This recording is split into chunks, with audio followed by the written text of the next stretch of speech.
بیچیں گے، ہم 72 روپے کا نقصان کریں گے۔ تو 72 روپے کا نقصان شروع کر دیا، 1 بلین لیٹر بکنا شروع ہو گیا تو 72 ارب روپے کا نقصان ہو گیا، وچ اپروکسیمیٹلی 2 گنا زیادہ ہے حکومت کے چلانے کے خرچے سے۔ تو 72 ارب روپے کا یہ نقصان۔ آپ نے کہا کہ پیٹرول کوئی بات نہیں، 190 روپے کا ہماری کاسٹ پڑ رہی ہے، ہم 150 کا بیچیں گے۔ تو آپ نے وہ آئی ایم ایف کا معاہدہ اس کے پیسے آنے کے کچھ دنوں بعد آپ نے توڑ دیا۔ ٹھیک ہے، آپ آئی ایم ایف آپ کو اگلی قسط نہیں دے گا، لیکن بہرحال وہ فروری اور اب سے اپریل جب یہ عمران خان صاحب کی حکومت گئی نو کانفیڈنس کے بعد ہماری حکومت آئی، تو میں حکومت آتے ہی دوسرے دن میں 4 سال سے ECL پہ تھا خان صاحب کی وجہ سے، اور جیل بھی گیا ہوں خان صاحب کی وجہ سے۔ اور جو لوگ جانتے ہیں، اللہ تعالیٰ کی مہربانی سے پورا پاکستان جانتا ہے کہ جو ہم نے ٹرمینل لگایا تھا جس کی وجہ سے عمران خان نے مجھے جیل بھیجا تھا، وہ دنیا کا سستا ترین ٹرمینل تھا۔ اور میں نیب والوں کو آج تک یہ دعویٰ دیتا ہوں کہ اس سے ایک سستا ٹرمینل دکھا دو پوری دنیا میں تو میں اپنے آپ کو گلٹی قرار دے دوں گا۔ لیکن انہوں نے مجھ کو اور شاہد عباسی کو جیل بھیج دیا۔ مجھے تو ٹرانسپیرنٹلی کہا تھا کہ شاہد عباسی کے خلاف بیان دے دو، کچھ بھی کہہ دو تو بس تم چھوٹ جاؤ گے۔ تو میں نے کہا نہیں، میں یہ نہیں کرتا۔ تو اینی وے، ہم جب ECL سے ہٹاؤں میں سیکنڈ ڈے، اور اس کے بعد میں امریکہ گیا، IMF سے بات کی، انہوں نے کہا ہم آپ کا بجٹ دیکھ کے اب بات کریں گے آپ سے۔ اور پھر انہوں نے کہا کہ پیٹرول مہنگا کرو، یہ وغیرہ وغیرہ چیزیں کری۔ میں نے تو کہا کہ فوراً پیٹرول مہنگا کر دو، لیکن حکومت جو تھی کہ نہیں مہنگا نہیں کرو۔ میں نے کہا پھر وہی غلطی ہم کر رہے ہیں جو عمران خان کر رہا ہے۔ بہرحال پھر ہم نے بجٹ دے دیا، جولائی کے اندر ہمارا IMF سے اگریمنٹ ہو گیا۔ جولائی کے اندر IMF نے سپٹمبر میں پیسے دیے۔ سپٹمبر میں بغیر 3-4 تاریخ کو پیسے آئے، 15 تاریخ کو آپ نے ہمیں نکال دیا۔ اور اسحاق ڈار صاحب لے کے آ گئے۔ ڈار صاحب نے IMF کو آنکھیں دکھائیں، IMF ڈر گیا، پیچھے ہٹ گیا۔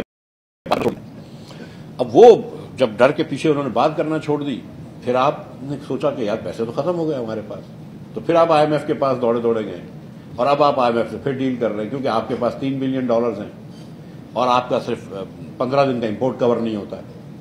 تو یہ تو امیڈیٹ غلطیاں تھیں، 2 میرے آنے سے پہلے، 1 میرے جانے کے بعد۔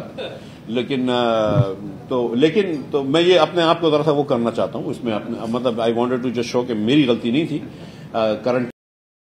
اور کل میرے خیال سے کچھ ڈان اخبار میں خبر بھی آئی تھی کہ جس کے اندر کوئی IMF کے انسائڈرز کہہ رہے تھے کہ مفتاح was the one who understood کہ چینج کورس کریکشن چاہیے۔ لیکن سچی بات یہ کہ ہم یہاں پہ آج پہنچے 75 سال کی غلطیوں کے بعد۔ اور میں اس صدی سے شروع کرتا ہوں کہ جب مشرف صاحب کی حکومت آئی اور جب انہوں نے یہ وار آن ٹیرر شروع پہ گئے ہم، تو آپ اگر کہیں سے ٹیشو پیپر کہیں سے لا دو مجھے، یا کوئی نیپکن دے دو۔ جب مشرف صاحب کی حکومت آئی اور ہم جب وار آن ٹیرر پہ گئے تو ڈیٹ کم کر دی، ہماری ڈیٹ کو ری اسکیجولنگ کر دی، تو ایک فسکل اسپیس آ گئی۔ لیکن اس فسکل اسپیس کو ہم پاکستان میں انویسٹ کرتے یا پاکستان کو کنسالیڈیٹ کرتے، وہ ہم نے نہیں کیا۔ ہم نے اس فسکل اسپیس سے امپورٹ کر لیا۔ تھینک یو سو مچ محمود، بہت شکریہ آپ کا جی۔ ہم نے اس سے جو ہے ہم نے پاکستان کے اندر ہم نے امپورٹ بڑھا دیا، اور ہمارا بہت زیادہ کرنٹ اکاؤنٹ ڈیفیسٹ ہوتا رہا۔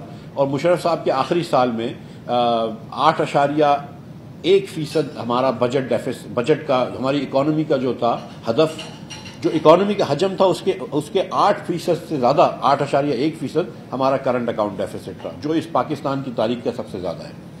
It is a huge current account deficit, اور وہ پورا جو پیسے مل رہے تھے مشرف صاحب نے کھو دیے۔ اس کے بعد پھر جب پیپلز پارٹی کی حکومت آئی، ان کو معیشت سلو کرنی پڑی، انہوں نے معیشت سلو کری، IMF کے پاس گئے، وہی چیزیں کری، لیکن انہوں نے اس کے بعد ایک NFC ایوارڈ پاس کر دیا۔ NFC ایوارڈ پاس کر دیا جس کے تحت انہوں نے کہا کہ 57.5% پیسے ہم صوبوں کو دے دیں گے جو وفاق جمع کرتا ہے، وفاق جمع کرتا ہے اس کے 57% دے دیں گے۔ پہلے میرے خیال سے 40% دے رہے تھے۔ اور اس کے ساتھ ساتھ 18ویں ترمیم ہوئی جس کے اندر بہت اچھی چیزیں ہوئی ہیں، جس کے اندر بہت زیادہ ہم نے نیچے پاور لے آئے، ڈیوالو کر دیے کہ ایک وہاں پہ سامراج سمجھ لیجیے اسلام آباد میں نہیں بیٹھا ہوگا۔ اب جو ہے ہم نے صوبوں کو پاورز دے دیے، اور اس کی ایک ترکیب یہ تھی کہ صوبے جو ہے مزید لوکل گورنمنٹ کو پاورز دیں گے تو لوکل امپاورمنٹ ہوگا اور نیچے تک پیسے جائیں گے۔ لیکن جو ایک سامراج ختم ہو گیا، اب 4 ہیجمنز ہو گئے کہ 4 جگہ پہ 4 صوبے جو ہیں وہ کنٹرول کر کے بیٹھے ہیں، اور نیچے ہم نے کوئی پاور ڈیوالو نہیں کرے، نہ ہم نے پیسے ڈیوالو کرے۔ اور ساتھ ساتھ جب ہم نے 57%، 57.5% ہم پیسے دیتے ہیں صوبوں کو، اس کے علاوہ آزاد کشمیر کو دیتے ہیں، گلگت بلتستان کو دیتے ہیں، KP کو وار آن ٹیرر کے لیے دیتے ہیں، سندھ کو آکٹرائی کے لیے دیتے ہیں، تو یہ سب ملا کے 62-63% پیسے ہو جاتے ہیں۔ جب آپ 62-63% پیسے آپ صوبوں کو دے دیتے ہیں تو وفاق کے پاس پیسے ہی نہیں رہتے۔ اب اس سال مثال کے طور پہ 7,500 ارب روپے اگر وفاق جمع کرتی ہے، اور اس میں سے 4500 ارب روپے دے دے گی سمجھ لیجیے صوبوں کو، تو وفاق کے پاس تو 3,000 ارب رہیں گے. صرف سود جو ہے وہ اس سال دینا ہوگا وہ تقریباً 4,500 ارب کا یا 5,000 ارب کا سود دینا ہوگا. تو آپ کے پاس 3,000 ارب روپیہ نیٹ جمع ہے, آپ کو 5,000 سود دینا ہے, تو obviously سود لینے کے لیے آپ کو سود دینا پڑتا ہے. اس کو ڈیٹ ٹریپ کہتے ہیں کہ we are now in a local currency debt trap. آپ چھوڑ دیجیے فورن کرنسی ڈیٹ کو, آپ تو لوکل کرنسی کے بھی پیسے پورے نہیں دے پا رہے ہیں. سو وی ہیو ٹو انڈرسٹینڈ کہ اچھا اب میں جب کہتا ہوں کہ لوگ کہہ رہے ہیں کہ بھائی آپ NFC ایوارڈ کو چینج کرو تو لوگ ناراض ہو جاتے ہیں کہ نہیں یہ تو آپ بڑی پرو ملٹری بات کر رہے ہیں. میں ساتھ ساتھ یہ بھی کہتا ہوں کہ جتنے بھی ایکسپینسز ہیں وفاقی حکومت کے current including military expenses now will have to grow at less than inflation. ان سب کو آپ کو پرسنٹیج آف GDP میں کم کرنا پڑے گا کیونکہ ہم آپ تو افورڈ ہی نہیں کر سکتے اتنے پیسے. اور جب میں آپ کو اس کی تدبیر بتاؤں گا بعد میں تو آپ کو پتہ چلے گی. لیکن اب اس وقت آپ تصور کریں کہ یہی خرچہ پاکستان کا یہی رہے جو پاکستان کا آج ہے, اور اگلے سال ہم ٹیکس کی GDP ڈبل کر لیں, 15,000 ارب روپیہ جمع کر لیں. ناٹ پاسبل, ہو ہی نہیں سکتا, لیکن سمجھ لیجیے کہ ہم کر لیں.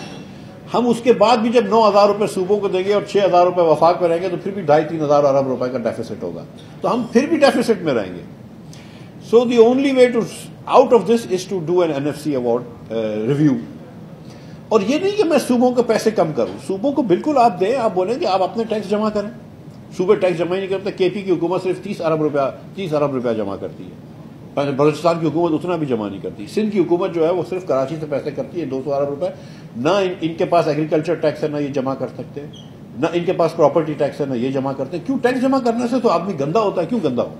آپ وفاق جو ہے وہ ٹیکس جمع کرتی ہے اور گندا ہوتی ہے. صوبوں کو آپ فری میں پیسے دے دیتے ہیں, کوئی کنڈیشن اٹیچ نہیں ہوتی ہے. خرچے بڑھ رہے ہیں, 6 گنا خرچے بڑھ گئے صوبوں کے 2010 سے.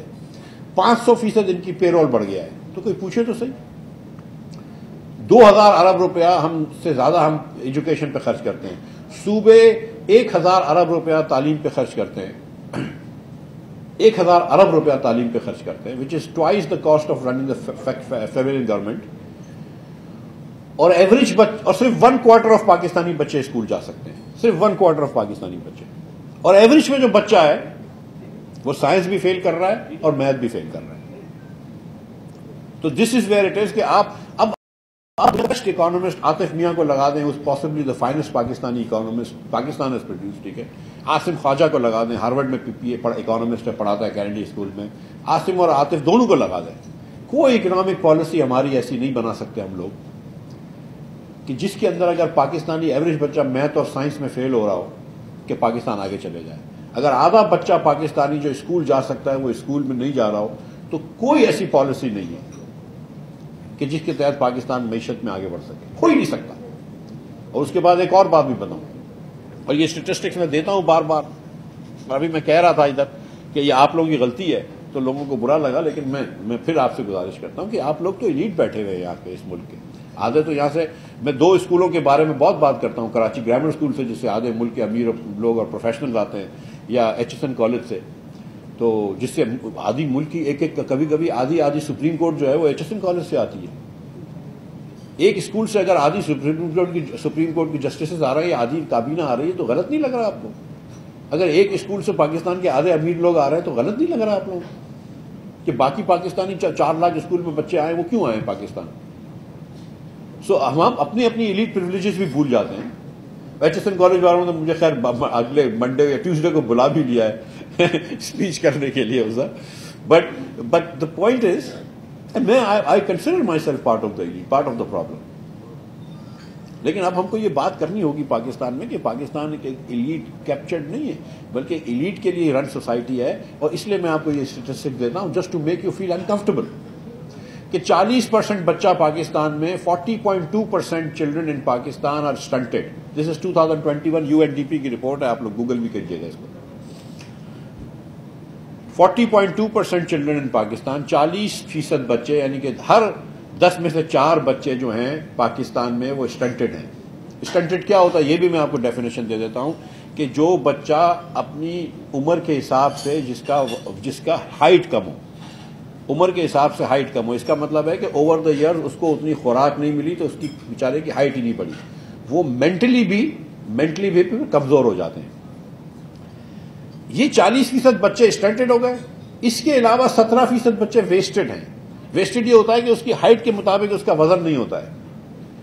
اس کا مطلب یہ کہ پہلے تو اس کو زندگی میں 5 سال کی عمر سے کم بچوں کی بات کریں کہ پہلے 3-4 سال تو اس کو خوراک ملتی تھی، پچھلے سال جو ہے اس کو خوراک نہیں ملی کیونکہ والدین کے اوپر رزق روزگار کا کچھ مسئلہ آ گیا ہوگا، تو پچھلے سال اس کو خوراک نہیں ملی۔ اس سال جو آپ کے سندھ اور بلوچستان میں یہ فلڈز آئے ہیں، آپ دیکھیے گا کہ سندھ اور بلوچستان میں ویسٹنگ بڑھ جائے گی۔